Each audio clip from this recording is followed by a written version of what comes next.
Lundi 29 septembre 2025, mesdames et messieurs, bonsoir et bienvenue à ce condensé de l'actualité sur Iroko Média Télévision.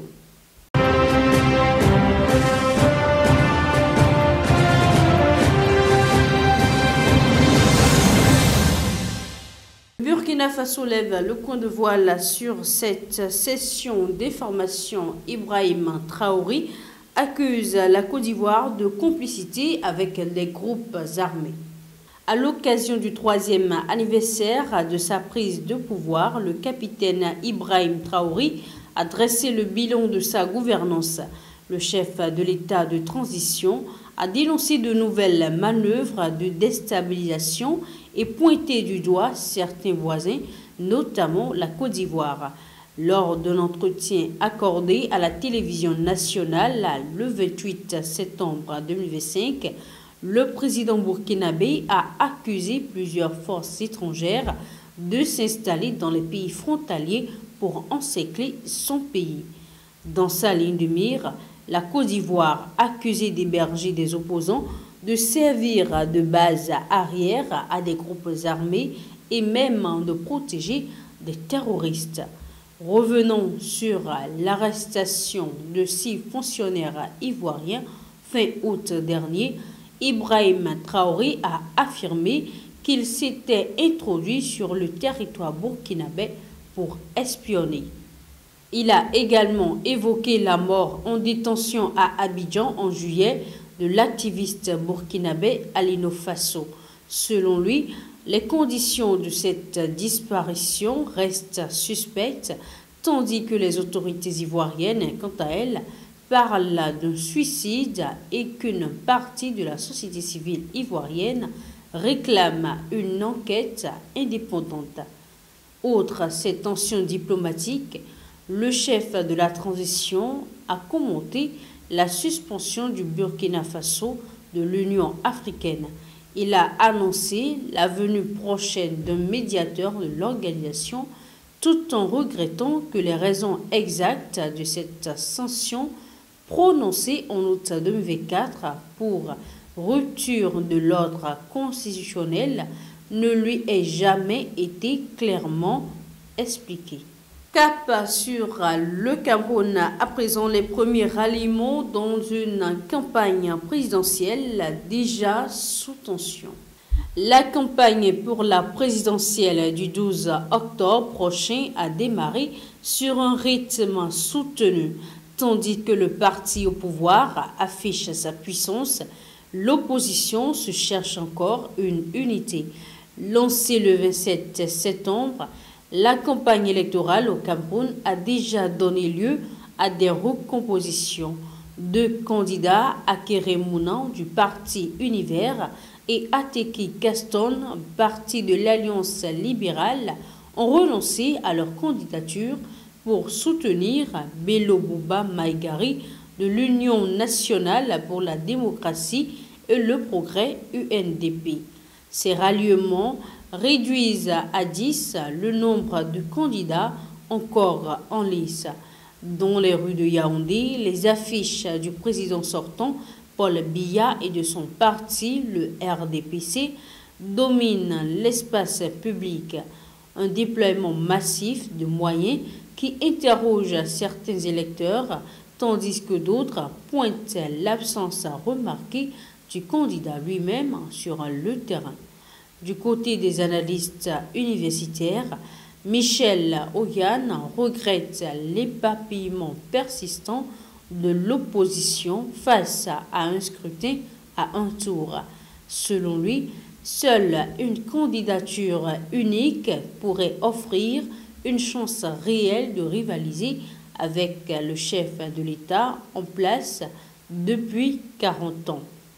Parallèlement, d'autres dynamiques émergent. Cabral Libi du PCRN a pu finalement lancer sa campagne à Douala après avoir dénoncé des obstacles administratifs, tandis qu'Issa Chiroma Bakari du FSNC bénéficie du ralliement d'Emmanuel Assim, vice-président du MRC, malgré la neutralité officielle de son parti.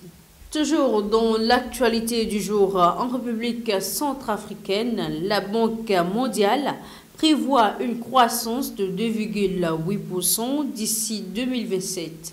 Dans son 8e cahier économique, l'institution souligne un léger redressement de l'économie centrafricaine, mais alerte sur des défis structurels persistants. Présenté à Bangui le 26 septembre, le dernier rapport de la Banque mondiale estime que la croissance en République centrafricaine atteindra 1,5% en 2024 contre 0,7% en 2023. Cette reprise s'explique par la vitalité du secteur agro-industriel, l'essor de l'exploitation aurifère et une meilleure disponibilité en énergie. L'institution table sur une progression graduelle pour atteindre 2,8% en 2027. Toutefois, la Banque mondiale rappelle que ce rebond reste fragile. Le pays reste confronté à un déficit budgétaire grandissant, à des pénuries chroniques de carburant et à un taux de pauvreté très élevé. Près de 65% de la population vit dans l'extrême pauvreté. Pour consolider cette croissance, les experts recommandent de renforcer les secteurs porteurs, soit l'agriculture, mines, énergie, transport, et d'améliorer la gouvernance. Selon l'économiste Lorenzo Ganazzi, seule une stratégie cohérente appuyée sur les ressources primaires permettra de transformer la croissance en développement durable. Toujours en Afrique, au Mozambique, à prison, 6 millions d'euros de financement du terrorisme ont été décelés. Un rapport du cabinet d'information financière révèle l'ampleur des circuits financiers qui alimentent l'insurrection djihadiste dans le nord du pays. Le Mozambique a identifié près de 6 millions d'euros liés au financement du terrorisme entre 2017 et 2024. Dans son rapport publié la semaine dernière, le GIFIM explique avoir analysé près de 3500 opérations suspectes signalées par les banques et les services de renseignement. Ces financements transitent essentiellement par des dépôts, retraits en espèces ou transferts de petits montants. Cette stratégie de fractionnement permet aux réseaux djihadistes affiliés à l'État islamique de contourner la surveillance des institutions financières. Les transactions passent aussi bien par le système bancaire que par les services de transfert d'argent mobile. Si la province du Cabo Delgado, théâtre d'une insurrection depuis 8 ans, reste l'épicentre de ces feux, d'autres régions comme la Zambésia, Nampula, Sofala, Manica et même Maputo sont également concernés. Les acteurs impliqués sont variés, simples habitants du Nord, petits commerçants, fonctionnaires, mais aussi certaines associations caritatives. Depuis juillet, la violence s'est intensifiée dans le Cabo Delgado où environ 350 personnes ont été tuées en 2024 selon le Centre d'études stratégiques d'Afrique.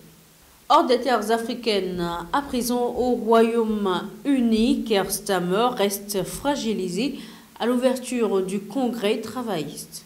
Le Premier ministre britannique aborde une semaine décisive pour son parti, miné par des divisions internes et la montée des forces populistes.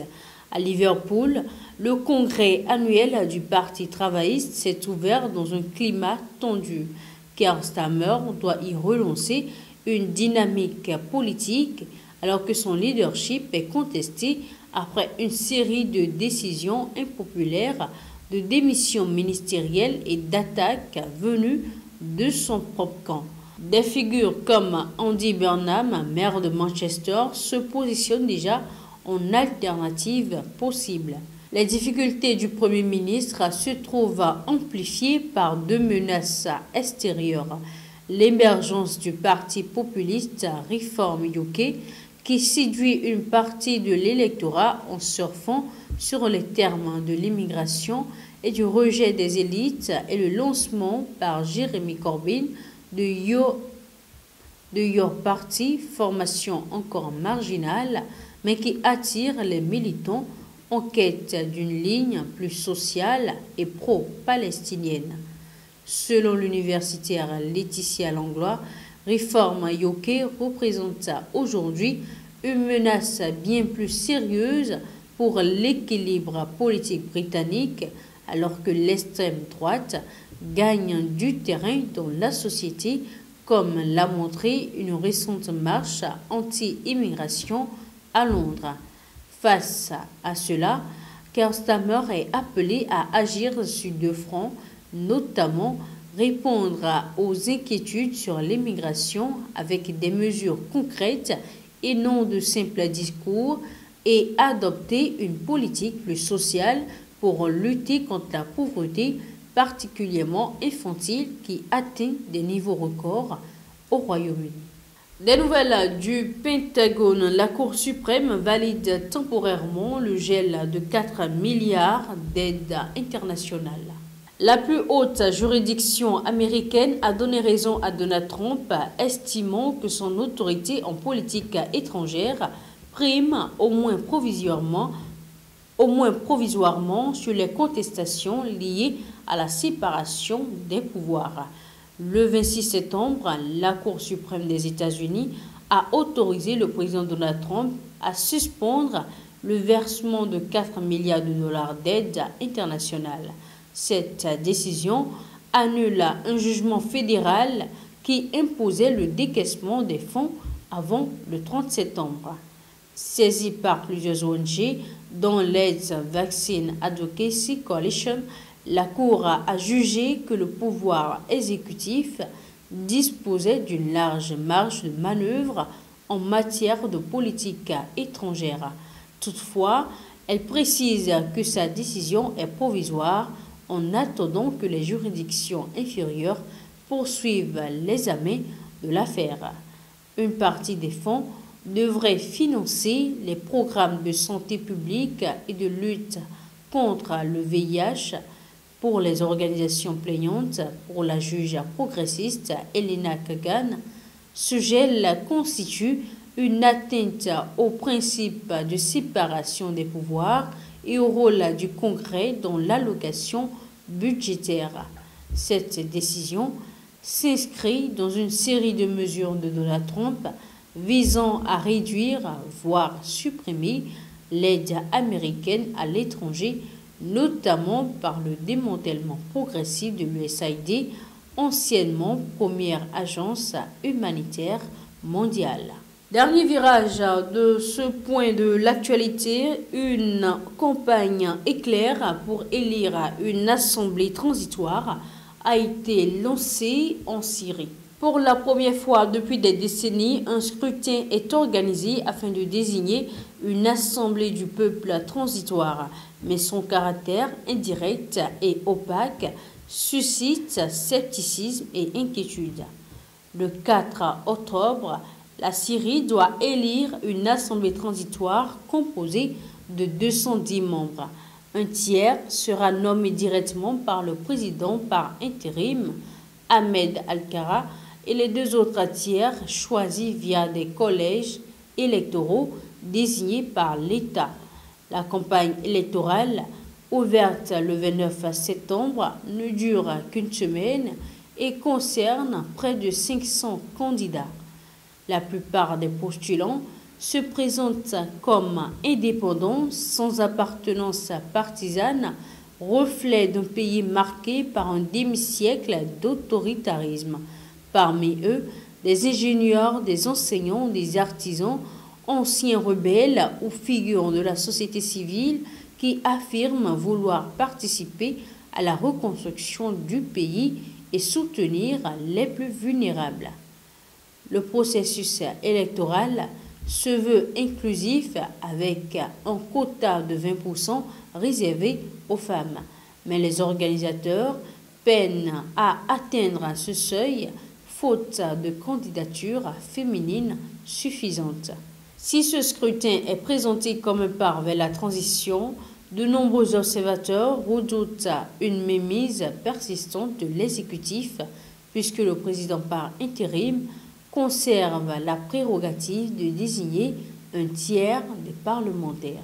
Nous y voilà, nous sommes à la fin de cette session d'information. Merci de nous avoir suivis. À très bientôt.